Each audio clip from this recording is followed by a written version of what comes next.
তীব্র দহন জ্বালায় কাবু রোগীরা। স্বস্তি দিতে অভিনব পন্থা কালনা মহকুমা হাসপাতালের। ফিমেল মেডিসিন ওয়ার্ডের ছাদে ধানের খড় বিছিয়ে দিয়ে দিনে দুবার দেওয়া হচ্ছে জল।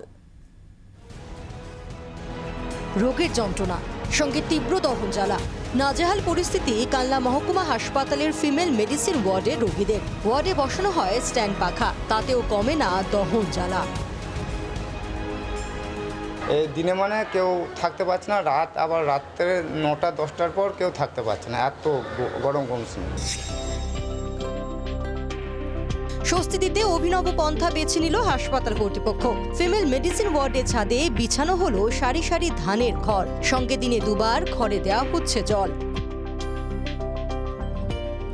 আমরা ভেতরে নিচে পেশেন্ট ওয়ার্ডে অনেকগুলো পাখার ব্যবস্থা করেছি, স্ট্যান্ড ফ্যান, ভেন্টিলেটর বাড়িয়েছি। তা সত্ত্বেও আমরা দেখলাম টেম্পারেচার আরও কমানোর কি ব্যবস্থা করা যায়।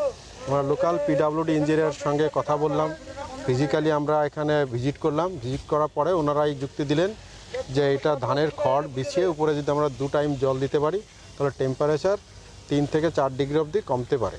সেই জন্য আমরা কি করলাম, লোকালি অ্যারেঞ্জমেন্ট করে এটা একটা পরীক্ষামূলকভাবে আমরা এটা চালু করেছি আজকে। হাসপাতালের অভিনব কৌশলে খুশি রোগী সহ পরিজনরা। সঞ্জয় রাজবংশীর রিপোর্ট, জি 24 ঘন্টা। বাংলার আওয়াজ, বাঙালির আবেগ, জি 24 ঘন্টা।